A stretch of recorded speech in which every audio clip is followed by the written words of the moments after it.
عقدة من لساني يفقه قولي سبحانك لا علم لنا إلا ما علمتنا إنك أنت العليم الحكيم ولا حول ولا قوة إلا بالله العلي العظيم.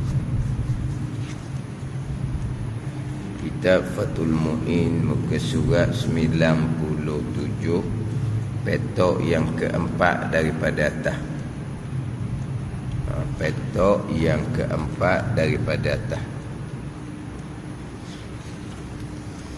Qala al-muallifu rahimahullahu ta'ala wa nafa'ana bi'ulumihi amin. Wa yundabu lidakhilil khala'i an yuqaddima yasarahu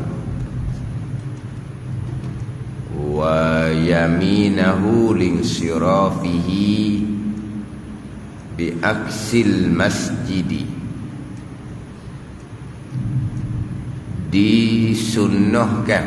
Disunatkan bagi orang yang masuk jamban. Jambang macam jambang bau jamban, agar mendahulukan kaki kiri dan mendahulukan yang kanan bila keluar. Kebalikan, akas, kebalikan bila masuk keluar masjid. Masuk jamban sunat mendahulukan kaki kiri, keluar jamban sunat mendahului kaki kanan. Sebaliknya masjid, masuk masjid sunat mendahului dengan kaki kanan, keluar masjid sunat mendahului dengan kaki kiri. Itu maksud dia kebalikan bila masuk keluar masjid. Akas sebaliknya. Masuk ke jamban, masuk ke masjid, keluar jamban, keluar masjid, sebalik. Jadi selesai bicara berkaitan dengan istinja, tak panjang manalah bicara istinja dengan air ataupun istinja dengan 3 batu. Ringkas saja. Lepas bicara istinja, barulah bicara adab ketika qada hajah. Ni masuk adab ni. Masuk tandas sunat melangkah dengan kaki kiri, keluar tandas melangkah kaki kanan, panggil adab. Yang mana nak bicara adab ketika qada hajah. Bicara istinja dahulu. Antara istinja dengan qada hajah mana dulu? Istinja dulu, barulah pergi qada hajah. Istinja dulu siap-siap, lepas tu qada hajah. Faham tak? Istinja faham lah, qada hajah faham lah. Qada hajah ni berok cing tu lah. Jadi mana dulu istinja dengan qada hajah? Qada hajah lah dahulu, istinja kemudian. Tetapi kenapa bicara istinja terlebih dahulu, barulah disusuli dengan bicara adab ketika qada hajah? Sebab istinja hukumnya wajib. Adapun adab ketika qada hajah yang akan dibicarakan kebanyakannya sunat jua. Yang wajibnya hak di muka surat 98 tu. Itu adab yang wajib. Itu adab yang wajib. Hak perenggang yang kedua, petak kedua pada atas 98. Adab yang wajibnya ketika qada hajah, jangan menghadap ain kiblah dan jangan membelakangkan ain kiblah. Jangan menghadap ain kiblah, jangan membelakangkan ain kiblah. Itu adab yang wajib.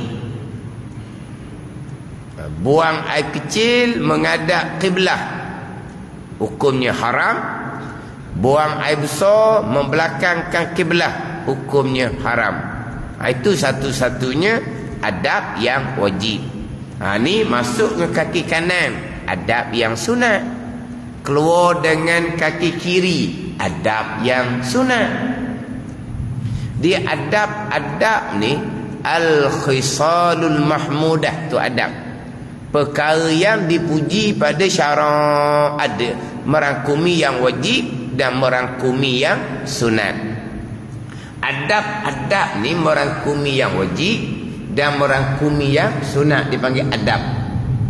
Sebab tu dalam kitab Hidayatus Salikin semuanya letak tajuk adab. Adab wudu, adab mandi wajib, adab tayamum, adab solat. Ketika bicara adab wudu, di dalam tu bicara hak wajib, bicara hak sunat. Dia sekaligus. Sama juga dengan bicara adab solat. Adab solat di dalam tu ada bicara wajib, ada bicara sunat. Dia sekali kan, sebab adab ni merangkumi perkara wajib, merangkumi perkara sunat. Maknanya orang yang meninggalkan perkara sunat, orang yang kurang adab. Orang yang meninggalkan perkara sunat kurang adab lah. Sebab perkara sunat perkara yang dipuji pada syarak tu adab. Al-khisalul mahbudah perkara dipuji pada syarak, termasuk sunat. Tinggal sunat kurang adab ketika melakukan amal ibadah. Jadi adab ni merangkumi yang wajib, merangkumi sunat. Tapi adab ketika qada hajah, hanya satu saja adab yang wajib, iaitu ketika qada hajah jangan menghadap kiblah ketika buang air kecil, dan jangan membelakangkan kiblah ketika buang air besar. Itu adab yang wajib. Ini dimulai dengan adab yang sunat. Dia biasa kitabnya bila bicara bab adab qada hajah, dia akan bicara tadi yang mula-mula. Jangan menghadap kiblah dan jangan membelakangkan kiblah. Itu dia bicara mula-mula. Dan kitab Fathul Mu'in ni dia belakang sedikit hak adab yang wajib, dia mulai dengan adab yang sunat. Disunahkan bagi orang yang masuk jamban. Mana jamban? Jamban mana? Dipanggil al-khala, mahallul khala, itu jamban. Wayundabu, dan disunatkan lidakhilil khala, bagi orang yang masuk khala. Khala ni dia mahallul khala, dia panggil tempat yang sunyi. Tempat yang sunyi. Pandai ni, dia panggil khala ni al-makanul khali, dia panggil tu khala. Khala ni al-makanul khali, tempat yang sunyi, yang jauh daripada orang. Tu. Itu al-khala adalah al-makanul khali, tempat yang khal, tempat yang sunyi, yang jauh daripada orang. Manakah khala di sini? Al-makanul khali, dia cuma jambang ni. Apa dia jambang? Dalam i'anatul talibi ni, al-bina'u al-mu'addu liqada'il hajah. Mana bina? Tempat yang disediakan untuk qada hajah. Tempat yang disediakan untuk qada hajah, itu jambang. Kita nak bicara jambang ni, tak payah bicara panjang-panjang. Tokanlah jambang pun nak hurah juga. Kita ni kadang-kadang mana jambang? Mana jambang? Jambang tadilah tempat yang disediakan untuk qada hajah. Itu jambang. Tempat disediakan untuk qada hajah. Cuma dalam i'anah disebut dengan al-bina al-mu'addu, binaan yang disediakan. Dan kita lain tidak sebut binaan, kita sebut pun berkaitan dengan binaan. Dia hanya bicarakan tempat yang disediakan untuk qada hajah sekalipun bukan dalam binaan. Itu dalam Bujarimi Fathul Wahhab. Dia khalaq ni tempat yang al-mu'addu li qada hajah, tempat yang disediakan untuk qada hajah, ai wa illam yakun fi bunyanin, sekalipun bukan dalam binaan. Itu lebih jelas. Tempat yang disediakan untuk qada hajah, dia tidak berkait dengan binaan, tak berkait dengan dinding, pintu, atap, tidak berkait. Tempat yang disediakan untuk qada hajah, tandaslah nama dia, jambanglah nama dia. Ini kena jelas lah. Sebab kita sekarang ni dalam satu bilik, satu pintu, di situ ada tempat qada hajah, di situ ada tempat mandi. Sekarang tandas sekarang, bilik mandi sekarang, dia dalam satu bilik, dalam satu pintu, di situ tempat qada hajah dan di situ tempat mandi. Maka timbullah salah faham. Akhirnya tempat mandi pun hukum tandas juga, sebab antara tempat mandi dengan tandas tidak dihadangi oleh dinding. Tak betul gitu. Dia tak berkait dengan dinding tandas ni, tak berkait dengan pintu. Dinding, pintu untuk menghalangi orang terpandang aurah kita. Itu peranan dinding, peranan pintu. Bukan dinding pintu tu yang menentukan di mana kau tempat untuk qada hajah. Tidak berkait. Ada ni. Tempat yang disediakan untuk qada hajah ni, dia punya buat dia tu, cara dia buat tu, hak tu memang untuk qada hajah. Nampak tandas molek-molek, panggil tandas lah, walaupun belum guna. Walaupun belum guna. Ataupun tak ada macam tandas pun, dia gali lubang dalam. Gali lubang dalam ni macam-macam kerjaan boleh buat. Nak tanam pokok pun gali lubang dalam juga. Ada ni, gali lubang. Kalau memang dia punya bentuk tempat tu, memang ini tempat qada hajah, itu jelas, itu tanda walaupun belum guna. Satu laginya akan dihukumkan tandas. Dia contoh dia gali dalam. Gali dalam lubang ni macam-macam boleh buat.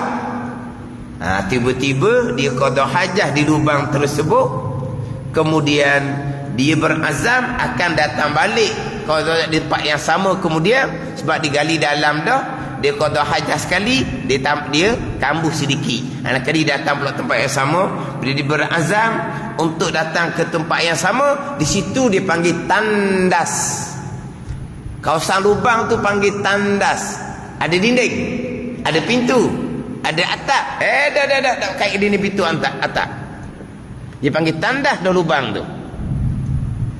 Walaupun rupa tu bukan rupa tandas, sebab gali lubang boleh jadi macam-macam nak buat. Tapi di qada hajah, dia berazam akan datang balik tempat yang sama, maka hukum tandas dah. Bila hukum tandas lubang tu menghadap ke belah tika qada hajah barang kecil, membelakang pula tika barang besar, tak haram dah. Sebab itu tandas. Itu tandas, tak haram dah lah. Sebab saya sebut di Musad 98 tu kan, petok yang kedua atas tu, wayah rumani fi ghairil muaddi, dan diharamkan menghadap kiblah dan diharamkan membelakangkan kiblat pada bukan tempat yang disediakan untuk qada hajah. Mana? Qada hajah padang, qada hajah patah. Itu bukan tempat disediakan untuk qada hajah. Menghadap kiblat ke kepala kecil, membelakang kiblat pegang besar dengan tidak ada dinding di hadapan, hukumnya haram. Adapun tempat yang memang disediakan, tempat al-muaddi yang disediakan untuk qada hajah, jambang dipanggil itu, maka tidak lagi diharamkan menghadap kiblat ke kepala kecil walaupun tak ada dinding di hadapan, membelakangkan kiblat ke kepala besar walaupun tidak ada dinding di belakang, tidak diharamkan. Yang haramnya wayah rumani fi ghairil muaddi, dan haram menghadap kiblat dan haram belakang kiblat pada bukan tempat yang disediakan untuk qada hajah. Ada ni. Jadi kalau tempat disediakan untuk qada hajah, tak haram dah lah menghadap kiblat, membelakang kiblat walaupun tak ada dinding. Nak jadikan tempat itu disediakan untuk qada hajah, dua keadaan. Salah satu dua keadaan. Yang pertama, memang bentuk tempat tu memang dah buat tu untuk tempat qada hajah. Jadi panggil tandas walaupun belum digunakan. Ataupun macam gali lubang tadi, gali dalam, tiba-tiba di qada hajah dia berazam akan batal tempat yang sama, dia panggil tandas, tempat yang disediakan untuk qada hajah. Dah ada binaan ke tak? Ada dinding ke tak? Dinding apa? Dalam hutan digali lubang, tak ada dinding, tak ada apa pun. Sebab dinding, pintu hanya untuk jaga aurah. Dalam hutan orang tak ada. Tak ada benda-benda lah, tak ada orang. Pada ni. Maka macam mana panggil tandas lubang tu walau dia tak ada dinding, tak ada pintu, tidak berkait dengan dinding pintu untuk dihukumkan tandas. Sebab tu dalam kitab Bujairmi Fathul Wahhab, wa illam yakun fi bunyanin, sekalipun bukan dalam binaan tapi tempat tu memang untuk qada hajah. Al makanul muaddu li qada'il hajah, tempat yang disediakan untuk qada hajah. Takkan dak kenal jambang. Panggil jambang lah tanda standard. Kita ni betul cuma jambang. Dak kenal jambang. Satu pintu antara tempat qada hajah dengan tempat mandi, tahu pun. Tempat qada hajah lain, tempat mandi lain. Takkan dah kenal. Dah dinding tak ada. Tu payah tu. Tiba-tiba bubuh langsir. Tu bubuh langsir. Balik cucu, benda ni. Cucu tak pernah jumpa langsir dalam bilik mandi. Jadi mainan cucu pula jadinya. Sebab apa berlangsir? Sebab nak sekat supaya tandas tidak tidak berjangkit pada tempat mandi. Sebab kalau tempat mandi itu hukum tandas, kita nak berwudu, kita nak berzikir ketika berwudu. Ada ni. Ini ada ni dalam FB orang potong-potong. Kalau sekali antara tempat qada hajah dengan tempat mandi sekali, hukum tandas. Kalau berwuduk baca bismillah, haram dia kata. Karut Kalau betul-betul tandas sekalipun, kalau betul-betul tandas sekalipun, membaca Al-Quran hukumnya makruh, tak haram. Ni tempat mandi dihukumkan tandas sebab tak ada dinding antara dua tempat. Orang berwuduk baca bismillah, dia kata haram. Kalau betul lah tandas sekalipun, membaca Al-Quran dalam tandas hukumnya makruh, bukan haram. Ialah tak haram. Orang yang ambil semayang di tempat ni tempat mandi dihukum tandas, baca bismillah, hukum dia haram, dia bubuk. Orang pusing. Maka timbullah nak buat rumah yang islami. Apa islamiknya? Pintu lain-lain. Banyak-banyaknya tak islamik lah. Sebab pintu satu maka tandas berjangkit sampai ke tempat mandi pun ukur tandas. Jadi tempat mandi pun tempat yang disediakan untuk qada hajat juga. Ini menyusahkan. Menyusahkanlah. Timbul isunya ketika nak berwudu. Ni orang tua salah pengajian ni kau ambil wuduk di singki dapur. Ambil wuduk di singki dapur. Tak apalah, basuh muka, basuh tangan, sapu kepala tak apa lagi. Tangan nak basuh kaki. Orang tu angkat kaki buang singki. Tunggu masa gulih bating lah jawapan dia. Ada orang tua ambil air semayang tempat parking kereta anak di luar. Tempat parking luar tu ada dinding. Tak nanti orang nampak aurah. Tak kira dah lah nampak aurah pun. Dah lalu depan rumah tu kan, ambil semayang luar, nampak rambut-rambut orang tua tu. Sebab nak tandas. No, tandas belaka dia kata. Dia marah anak dia. Nak ajak sangat mari rumah dia. Ni tandas belaka dia kata.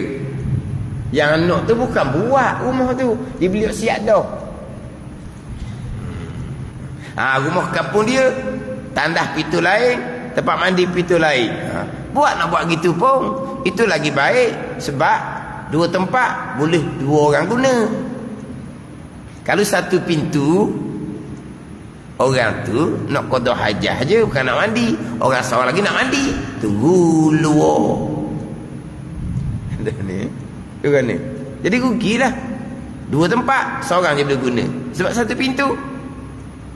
Ada ni. Orang ni tengah mandi, yang duduk luar pintu tu nak pergi tandas. Kau susah jadi tu. Kalau buat pintu yang berasingan, dua tempat, dua orang boleh guna pada satu masa, itu lagi baik. Tapi yang katalah itu Islami, kalau tandas sekarang ni tidak Islami, tak.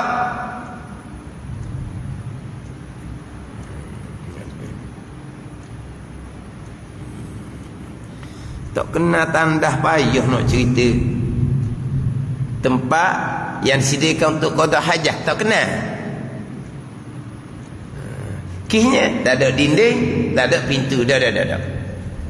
Mana tandas? Tadi lubang yang digali dalam-dalam, qada hajat sekali, tutup dengan tanah, dah kena datang pula panggil tandas dah tempat tu. Tak ada dinding, tak ada apa tu. Tangan dia qada hajat, menghadap kiblat, buang kecil, membelakang kiblat besar, sudah tidak diharamkan walaupun tak ada dinding di hadapan dia, sebab itu sudah dipanggil tandas. Contoh ginilah, dia buat gerai tepi sungai, kebun dia tepi tu sungai, jauh daripada orang, dia pun buat gerai untuk qada hajat. Gerai untuk qada hajat, mungkinlah mula-mula dia pun likung dia, lingkung apa panggil tu, dia likung dengan guni, kita kata mula-mula. Guni faham lah. Hujan panas hancur, tak ada dah dinding, tandas lagi tempat tu, tandas dah tu, tak ada guni dah, dinding. Sebab tak ada orang pun tempat tu, siapa nak tengok aurah kita. Tapi panggil tandas ke tak? Selepas gerai tempat qada hajah tu, tak ada dah guni hancur dah, tandas dah. Mana pintu, mana atas, tak berkait.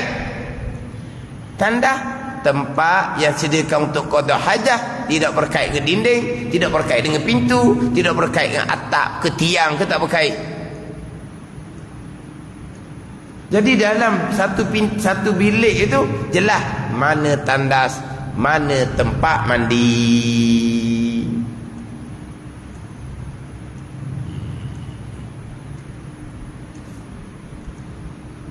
Jadi payuh jadi orang ni. Isu ni tadilah, isu dia nak berwudu. Dia nak berwudu, maka timbul isu.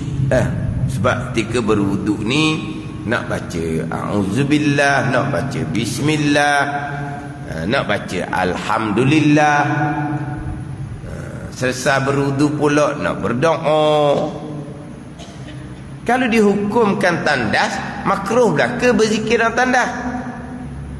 Tapi itu bukan tandas. Itu tempat mandi. Dipanggil hammam, dipanggil hammam. Tempat mandi air panas asalnya. Hammam. Tu tempat mandi, bukan tandas. Dia kalau tandas mencangkung atas lantai itu, tu mudah kena lah. Tahu? Sebab dia tinggi. Dia tinggi, bukan? Pak mandi ni atas-atas, tu senanglah beza. Mana tandas? Tu tandas. Tapi kalau tandas hok tinggi, yang lantai bawahnya selevel, mana tandas? Kenalah. Kepayah nak kenal. Itu saya kata tu, buat mozaik warna lain, buat 4 segi situ. Tak payah. Dan kalau tandas tu tandas mencangkung atas lantai, dia tinggi tempat tu dengan tempat mandi bawah. Tapi kalau tandas tinggi, bawah dia akan jadi sama. Dan mana tandas? Tu nak tanya lagi mana tandas? Dan mozaik dia sama rata, mozaik dia sama warna. Mozaik warna lain kalau payah sangat kau. Ataupun lukis depan tu, ini tandas. Tak payah. Ke mana? Tak kenal ke tandas? Payah nak kena ajar, nak kena tandas. Tandas al-makanul khali, al-makanul muaddu liqada'il hajah. Tempat yang sunyi, yang jauh, tempat yang disediakan untuk qada' hajah. Wa illam yakun fi bunyanin, sekalipun bukan dalam binaan. Tu je. Tak payah panjang-panjang tau. Tandas tempat yang disediakan untuk qada' hajah. Apa kena huruf panjang pula jadinya. Dan bila kita nak melangkah kaki kiri tu, daripada tempat mandi ke tandas, daripada luar tu bilik tidur ke dapur ke dekilah, daripada luar tempat tidur dapur nak melangkah kepada bilik mandi dengan kaki kiri. Daripada bilik mandi nak melangkah kepada tandas dengan kaki kiri. Tandas melangkah turun ke tempat mandi dengan kaki kanan. Tempat mandi nak melangkah ke bilik tidur ataupun ke dapur dengan kaki kanan. Ada gitu je aturan dia. Bila kita nak baca doa sebelum melangkah ke tandas? Ketika sedang berada di bilik mandi sebelum melangkah ke tandas. Bila kita nak baca doa keluar tandas? Daripada tandas kita melangkah kaki kanan ke tempat mandi. Selepas berada tempat mandi, di situlah kita baca doa keluar daripada tandas. Okay.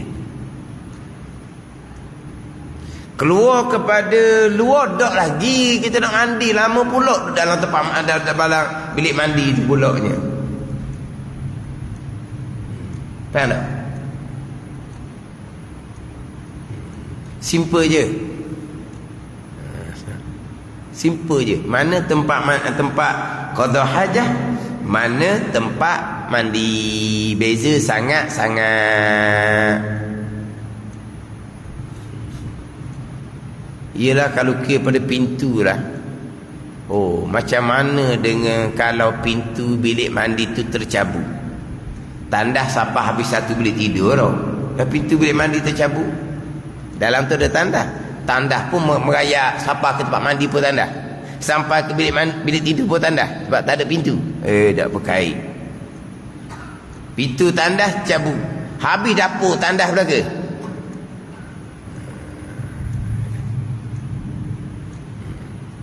Dulu saya pernah pergilah Pulau Redang. Sekarang ni tak ada dah rumah tahair. Masa segi 30-40 tahun dulu rumah tahair. Dia buat lubang je. Dia buat lubang je. Kalau dah hajat jatuh dalam air. Dulu di rumah tahair. Atas darat tu masjid, klinik, sekolah, itu je atas darat.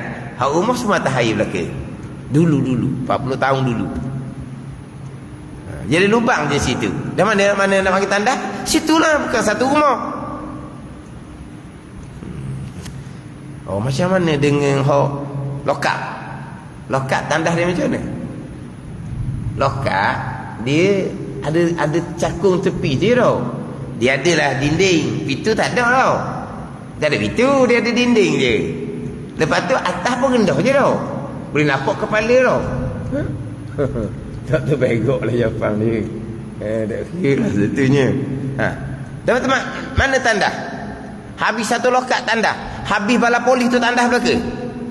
Tandas tak ada pintu. Tandas tak ada pintu, tandas ada dinding, rendah pula. Tapi pintu ada, pintu tak ada.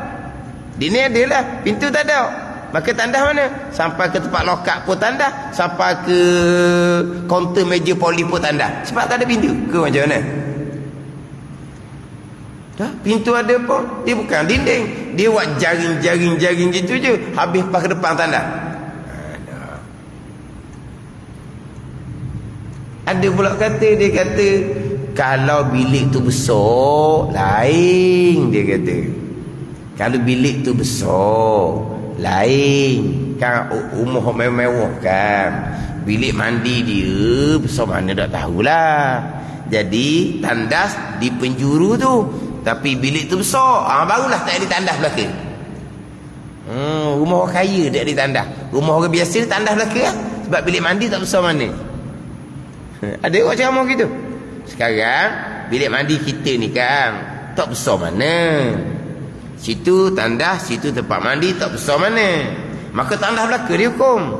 Adapun kalau bilik mandi orang kaya, bilik mandi dia besar, ada bathtub, ada apa semua, tandas di penjuru, barulah tak ukur tandas belaka sebab besar sangat. Maka tandas tu tak larat orang nak jakit tau. Tandas tu tak larat nak jakit ke macam mana. Bilik mandi dia besar, dah. Tak ada kaitan. Bilik mandi besar ke kecil tak ada kaitan. Tandas tempat yang disediakan untuk qada hajah, tu je.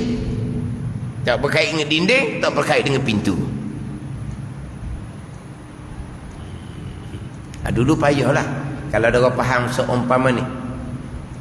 Jadi payah. Orang tua-tua belajar gini lah, payah. Dia nak berwuduk pun payah.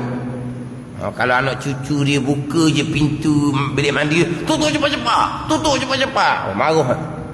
Apa? Tandas dalam tu. Allah, tempat hidup cakap hari-hari tu pelik apanya.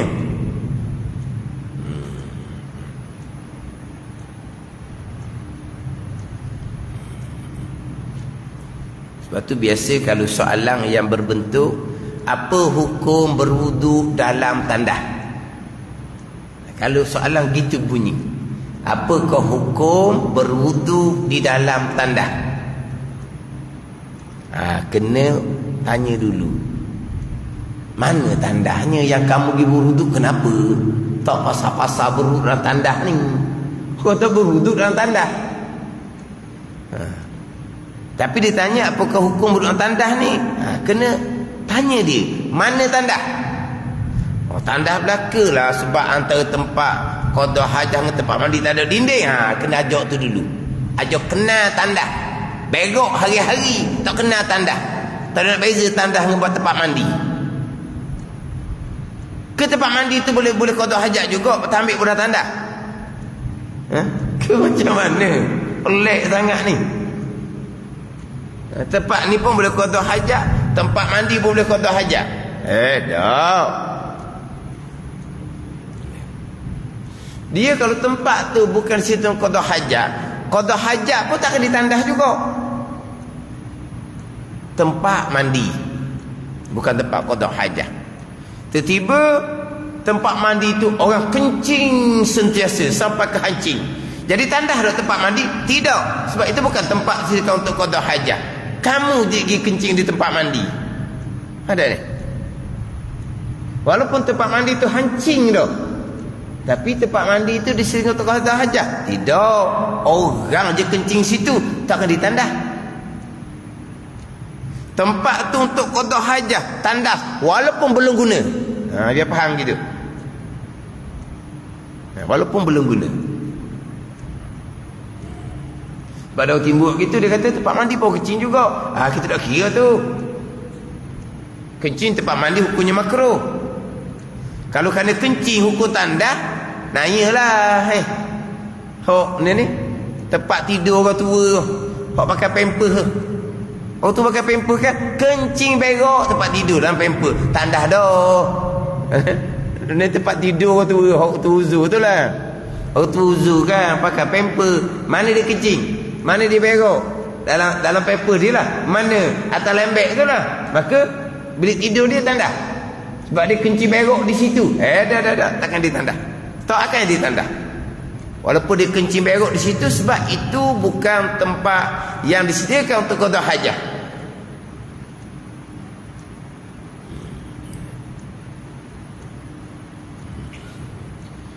Oh, kita malah ni ajar tandah je.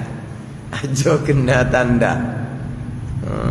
Dia nak tandah yang berasingan Islami, dia kata. Rumah Islami, tandah lain, tempat mandi lain. Nak buat lain-lain, buat. Macam saya sebut tadilah, kalaulah tempat lain-lain, maka orang nak qada hajah masuk tempat tandah. Orang yang nak mandi masuk tempat mandi. Dah, kita punya tandah satu tu je. Tandah satu tu je. Tiba-tiba tandah bubuh capur ke tempat mandi. Ada satu tu je. Dia sakit perut pula. Qada hajat dia lama. Kawan ni nak pergi kerja, nak mandi. Susahlah jadinya. Sebab tandah satu, tempat mandi satu. Dia letak sekali pula. Jadi rugi. Jadi pembuat tandah pintu lain, tempat mandi pintu lain. Maka dua orang boleh pakai pada satu masa. Itu lagi baik. Tak ada apa-apa tu.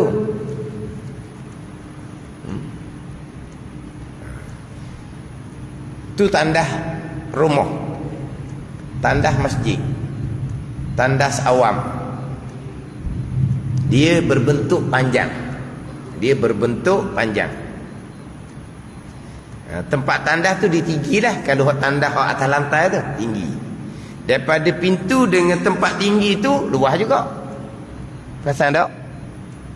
Di tempat tu tempat untuk bubuh seluar, sangkut seluar kan, di pintu tu. Tanda. Mana tanda? Di pintu ke di tempat qada hajah? Di tempat qada hajah tu tanda, bukan di pintu tu.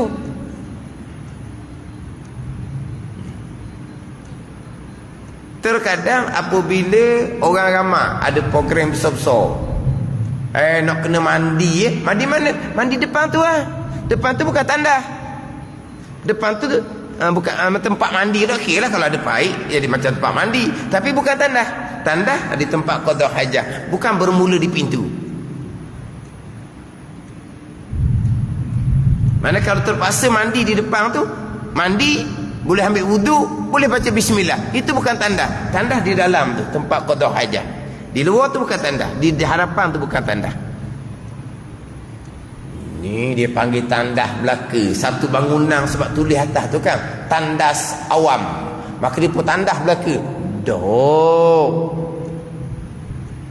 Maka timbul macam mana orang berwuduk di singki.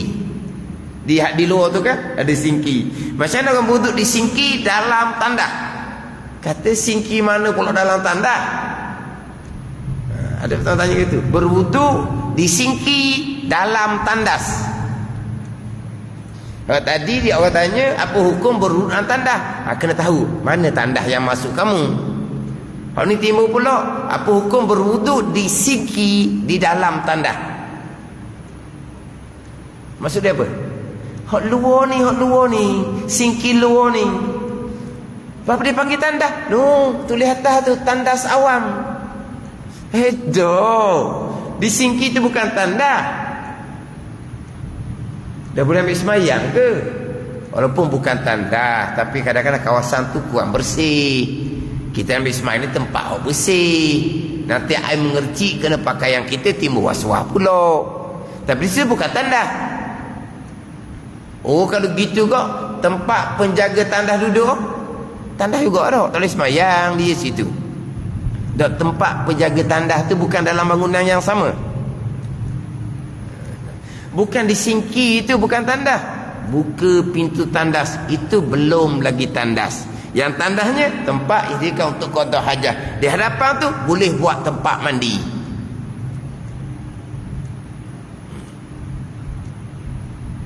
Mana?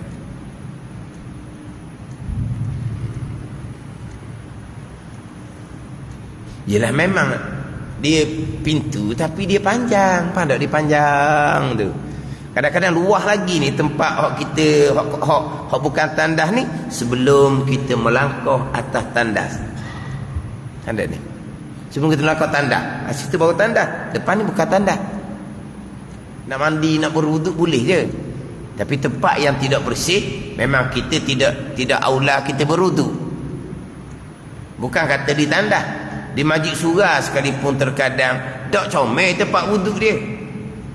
Masjid Surah, tapi tempat air wuduk jatuh karat hijau. Masjid Surah tempat ambil wuduk, tempat air jatuh tu karat hijau. Macam mana kita nak berwuduk di tempat yang seumpama tu? Sama juga. Sebab kita nak berwuduk tempat yang bersih.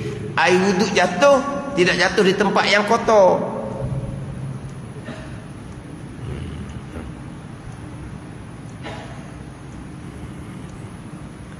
Simple je. Balik kepada definisi tandas. Al-makanul mu'addu li qada'il hajah. Tempat yang sediakan untuk qada' hajah. Itu dia panggil tandas. Tidak berkait dengan pintu, tidak berkait dengan dinding. Simple saja. Dia bukan masalah berwuduk dan tandas. Kalau tandas sungguh. Mandi wajib, kalau tak mandi dah tandas. Jadi kalau dihukum tempat mandi tu tandas, nak mandi wajib mana? Sebab mandi wajib macam wuduk juga. Ada bacaan auzubillah, ada bacaan bismillah, ada alhamdulillah, ada 2 kalimah syahadah, ada bacaan doa selepas mandi wajib. Nah. Nak mandi wajib mana? Mandi wajib di singki dapur. Nanti dia pelik tu. Sebab tu kalau orang tanya apa hukum berwuduk dalam tandas, dia kena tanya mula. Mana tandas? Tak ada orang buat kerja berwuduk dalam tandas ni. Tak ada orang kerja berwuduk dalam tandas ni. Itulah dia kata tempat mandi sekali dengan tandas, hukum tandas belaka lah. Tu kena ajar bulah. Kena ajar mana tandas. Simple saja. Kalau orang buat tandas tu Islamik dah ni. Apa Islamik?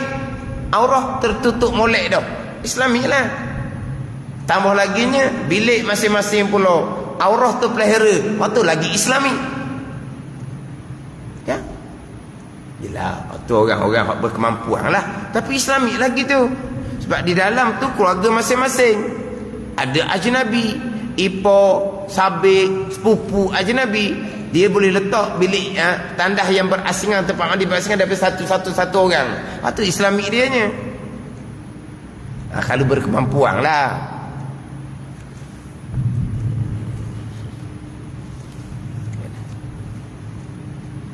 Ni kita nak bicara al-khala. Apa dia al-khala? Al-makanul khali. Tempat yang sunyi, yang jauh, tempat yang disediakan untuk qada hajah. Itu dia panggil al-khali, tempat sunyi. Disunatkan bagi orang yang masuk ke tandas bahu mendahulukan dengan kaki kiri, keluar tandas dengan kaki kanan, akas sebalik bagi orang yang masuk masjid dengan kaki kanan, keluar masjid dengan kaki kiri. Wa yunhiya ma alaihi mu'azzamun min Qur'anin wasmi nabiyyin aw malakin walau mushtarakan ka azizin wa ahmada in kusida bihi mu'azzamun. Wallahu a'lam. Bismillahirrahmanirrahim. Alhamdulillah rabbil alamin. Wassalatu wassalamu ala sayyidil mursalin wa ala alihi wa sahbihi ajma'in. Allahumma ftah alaina futuhal arifin. Allahumma allimna ilma akdamin wa fahimna famas sabiqin warzuqna ruqat talibin Allahumma zidna ilman wa alhiqna bis salihin. Wa sallallahu ala sayyidina Muhammadin wa ala alihi wa sahbihi wa sallam. Walhamdulillahi rabbil alamin.